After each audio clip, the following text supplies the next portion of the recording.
Saudara-saudari, Injil kita pada minggu ini diambil dari Injil Yohanes bab 20 ayat 19 sampai 31.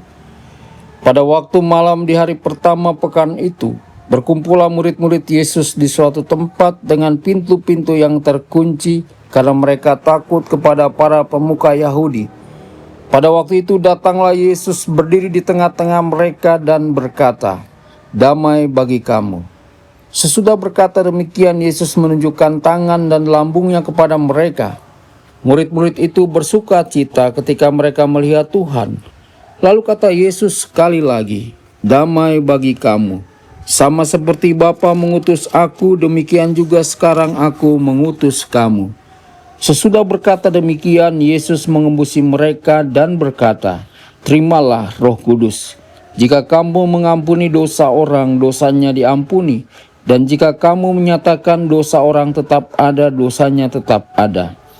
Ketika Yesus datang ke situ, Thomas, seorang dari ke-12 murid yang juga disebut Didimus, tidak ada bersama-sama mereka. Kata murid-murid yang lain itu kepadanya, "Kami telah melihat Tuhan."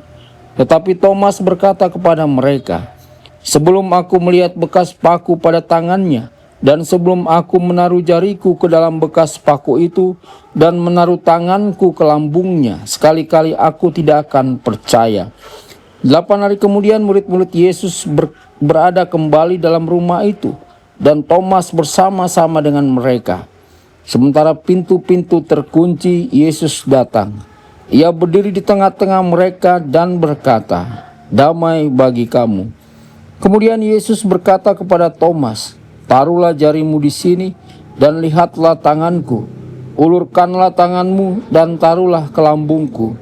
Dan jangan engkau tidak percaya lagi, melainkan percayalah."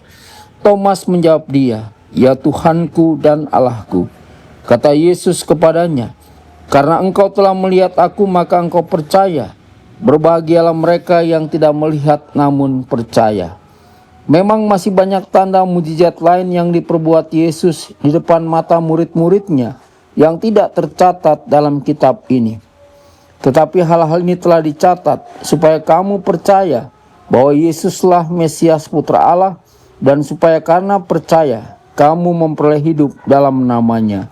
Demikianlah sabda Tuhan. Terpujilah Kristus.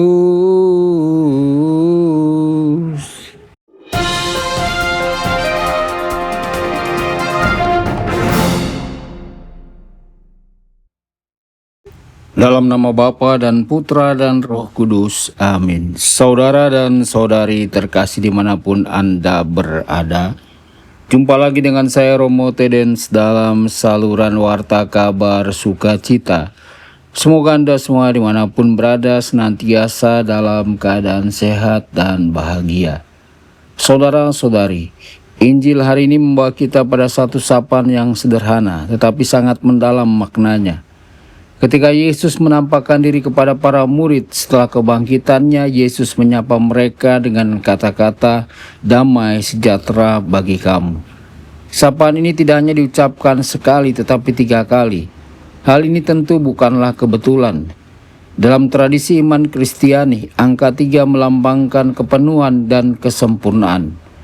Kita mengenal Allah sebagai Trinitas, Allah Bapa, Allah Putra, dan Allah Roh Kudus. Maka dalam sapaan damai yang diucapkan Yesus itu, kita seakan melihat kepenuhan karya Allah yang hadir di tengah para murid. Dalam kisah Injil ini, kehadiran Allah Tritunggal tampak dengan jelas. Yesus berbicara tentang Bapa ketika ia berkata, "Sama seperti Bapa mengutus aku, demikian juga sekarang aku mengutus kamu." Ia kemudian mengembusi para murid dan berkata, "Terimalah Roh Kudus." Sementara itu ketika Thomas akhirnya bertemu dengan Yesus yang bangkit, ia mengungkapkan pengakuan iman yang sangat mendalam, "Ya Tuhanku dan Allahku." Dalam satu peristiwa ini kita melihat bagaimana Bapa, Putra, dan Roh Kudus semuanya hadir dalam karya keselamatan yang sedang dinyatakan kepada para murid. Saudara-saudari, menariknya pola yang sama juga kita temukan dalam peran Ekaristi yang kita rayakan setiap hari Minggu. Dalam Misa Kudus kita mengucapkan doa-doa yang diulangi 3 kali seperti "Tuhan kasihanilah kami" dan "Anak Domba Allah." Pengulangan ini mengingatkan kita bahwa di hadapan Allah selalu ada satu kenyataan yang tidak pernah berubah. Allah adalah Allah yang penuh belas kasih. Di dalam Dia selalu tersedia kerahiman, pengampunan dosa, dan damai sejati. Karena itu ketika Yesus mengatakan damai sejahtera bagi kamu, Ia sebenarnya sedang menawarkan kepada para murid dan juga kepada kita sebuah damai yang lahir dari kasih dan pengampunan Allah. Namun Injil hari ini tidak berhenti pada kata-kata damai saja. Kisah itu juga menggambarkan situasi para murid yang penuh ketakutan. Mereka berkumpul di sebuah ruangan dengan pintu-pintu yang terkunci. Mereka takut kepada dunia di luar sana. Mereka takut akan ancaman dan penganiayaan. Tetapi justru di tengah situasi seperti itulah Yesus datang. Pintu yang terkunci tidak mampu menghalangi kehadirannya. Ia berdiri di tengah mereka dan kembali berkata, "Damai sejahtera bagi kamu." Saudara-saudari, gambaran ini sangat menyentuh kehidupan kita. Seringkali hati kita juga seperti ruangan yang terkunci. Kita menutup diri karena luka, kekecewaan, rasa bersalah, atau ketakutan. Namun Injil hari ini mengingatkan kita bahwa tidak ada pintu yang terlalu tertutup bagi Kristus. Ia tetap datang mencari kita. Ia datang membawa belas kasih dan pengampunan. Saudara-saudari terkasih, dalam beberapa tahun terakhir banyak umat Katolik memiliki devosi kepada Maria. Bunda Maria yang dipercaya membantu menguraikan simpul-simpul kehidupan manusia. Devosi ini sangat indah karena menunjukkan bahwa umat percaya pada pertolongan surgawi ketika hidup menjadi rumit. Namun Injil hari ini juga memperlihatkan bahwa Yesus sendiri adalah Dia yang mampu menembus semua simpul dan hambatan hidup kita. Ia datang bahkan ketika pintu hidup kita terkunci rapat. Lebih dari itu, Yesus tidak hanya memberikan damai kepada para murid, Ia juga memberikan mereka sebuah tugas besar. Ia mengembusi mereka dan berkata, "Terimalah Roh Kudus. Jikalau kamu mengampuni dosa orang, dosanya diampuni." Dengan kata lain, para rasul dijadikan alat kerahiman Allah bagi dunia. Melalui mereka pengampunan Allah dapat dialami oleh banyak orang. Saudara-saudari, disinilah kita melihat hubungan yang sangat dalam dengan Ekaristi yang kita rayakan. Setiap kali kita datang ke altar Tuhan, kita datang sebagai orang yang membutuhkan damai dan pengampunan. Kita mungkin tidak melihat Yesus dengan mata jasmani seperti Thomas melihatnya. Tetapi kita percaya bahwa Yesus sungguh hadir dalam misteri Ekaristi. Roti yang kita lihat di altar tampak biasa saja. Tetapi dengan iman kita percaya bahwa pada saat konsekrasi Kristus sungguh hadir di tengah kita. Karena itu Yesus sendiri mengatakan, "Berbahagialah mereka yang tidak melihat namun percaya." Kita semua termasuk dalam kelompok orang yang diberkati itu. Orang-orang yang percaya tanpa melihat. Saudara-saudari, pada akhir Injilnya, Rasul Yohanes menulis sebuah kalimat yang sangat indah. Ia mengatakan bahwa Yesus melakukan banyak tanda dan mujizat lain yang tidak dicatat dalam kitab ini. Bahkan Yohanes berkata bahwa jika semua peristiwa itu dituliskan satu persatu, mungkin seluruh dunia tidak akan cukup menampung buku-buku yang harus ditulis.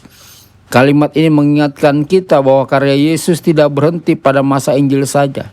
Kristus yang bangkit terus berkarya sampai sekarang. Saudara-saudari terkasih, setiap hari di berbagai tempat di dunia, gereja memuji karya-karya Kristus melalui doa yang disebut ibadat harian. Melalui doa-doa ini, para imam, biarawan-biarawati, dan umat beriman memuliakan Allah sepanjang hari. Semua karya Yesus yang tertulis maupun yang tidak tertulis diangkat dalam pujian kepada Tuhan. Injil hari ini juga mengajak kita untuk menyadari satu hal penting. Kristus yang bangkit terus datang kepada kita. Ia datang membawa damai, pengampunan, dan harapan baru. Bahkan ketika hati kita tertutup, bahkan ketika hidup kita terasa rumit, Ia tetap mencari jalan untuk masuk ke dalam hidup kita. Karena itu ketika kita merayakan Ekaristi, marilah kita membuka hati dengan iman. Biarkan Kristus yang bangkit berdiri di tengah hidup kita dan berkata kepada kita seperti kepada para murid dahulu, "Damai sejahtera bagi kamu." Dan damai itu kiranya tidak berhenti dalam diri kita, tetapi mengalir keluar melalui hidup kita kepada keluarga, komunitas, dan dunia di sekitar kita. Tuhan Yesus memberkati dan menyertai Anda semua. Sabda Allah adalah kebenaran. Sabda Allah adalah kehidupan. Mari kita mencintainya, mari kita menghayatinya. Ya Tuhan yang ku muliakan, sabdamu angkat rasa